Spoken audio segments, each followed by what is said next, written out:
JEE Mains January 28, 2026 evening shift question based on conics parabola.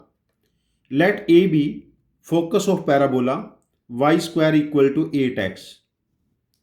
Let the line y equal to mx plus c intersect parabola at two distinct points B and C. If the centroid of triangle ABC, where A is focus, is 7/3, 4/3, we have to find length, square of the length of side BC of triangle ABC. यहां पर जो y equal to mx plus c given है, ये just confuse करने के लिए आपको given है. यहां पर हम पैरामेट्रिक फॉर्मेट का ही यूज करेंगे जो हमारा ट्रेडिशनल मेथड है ऑफ हैंडलिंग पैराबोला. ये हमारे पास पैराबोला है. बी और सी पॉइंट पे y equal to M X plus C ने इसको इंटरसेक्ट किया है और जो फोकस है पैराबोला का दिस इज 2,0. हम यहाँ पर पैराबोला का पैरामेट्रिक फॉर्मेट यूज करते हैं. ए टी स्क्वायर, ए की वैल्यू 2 है तो पॉइंट बी क्या बनना चाहिए हमारे पास? Point B 2t1 square 4t1 and point C parabola का पैरामेट्रिक फॉर्मेट है ए टी स्क्वायर 2at ना, यही यूज किया. ए की वैल्यू 2 पुट कर दी और पॉइंट सी बनना चाहिए 2t2 square 4t2 and point A 0,2. जो ट्रायंगल ए बी सी है इसके सेंट्रोइड के कोऑर्डिनेट क्या होते हैं? x1 plus x2 plus x3/3. तो यहाँ पर क्या बना? 2t1 square 2t2 square plus 2/3 equal to जो भी गिवन है अभी चेक कर लेते हैं, और 4t1 4t2 प्लस 0/3. तो सेंट्रोइड है 7/3 4/3 7/3 4/3. तो यहां पर हमारे पास सेंट्रोइड बना 7/3 4/3. तो यहां पर हमारे पास है t1 square t2 square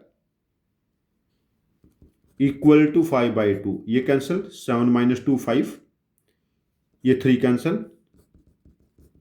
t1 plus t2 ये वैल्यू हमारे पास बनी है 1. नाउ हम यहां पर आइडेंटिटी यूज कर सकते हैं. t1 plus t2 whole square t1 square t2 square 2t1 t2.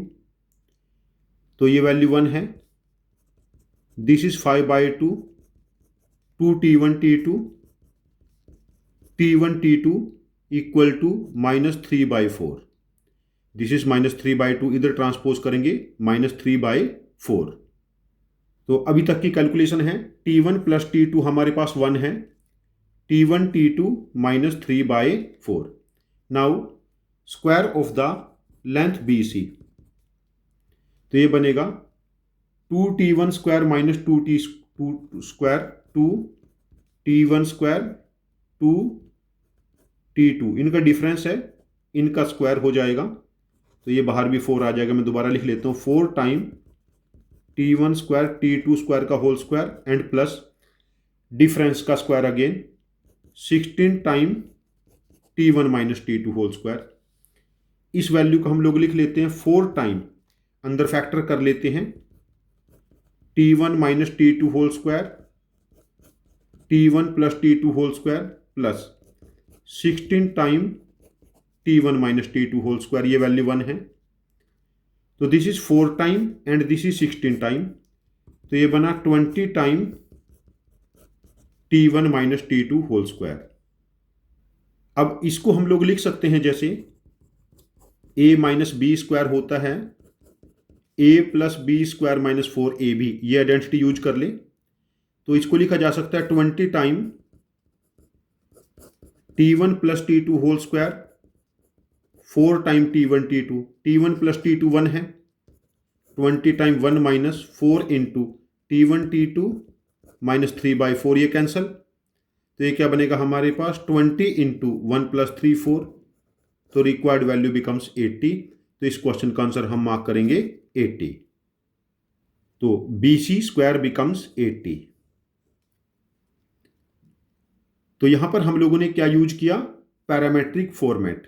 यदि हम लोग यहां पर y की जगह mx प्लस सी पुट करके क्वाड्रेटिक सॉल्व करने में चले जाएंगे तो हम लोग कैलकुलेशन में फंस सकते हैं। पैराबोला में बेहतर है कि पैरामेट्रिक कोऑर्डिनेट ही यूज कीजिए। और हमारा आपको सजेशन है कि ऐसे क्वेश्चन जहां पर कैलकुलेशन 8, 10, 12 स्टेप्स प्लस इन्वॉल्व करता है, ऐसे क्वेश्चन की लिख के प्रैक्टिस करते रहिए।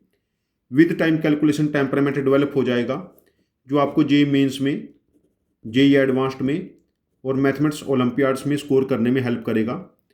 Thank you very much for joining with us. Happy learning with us.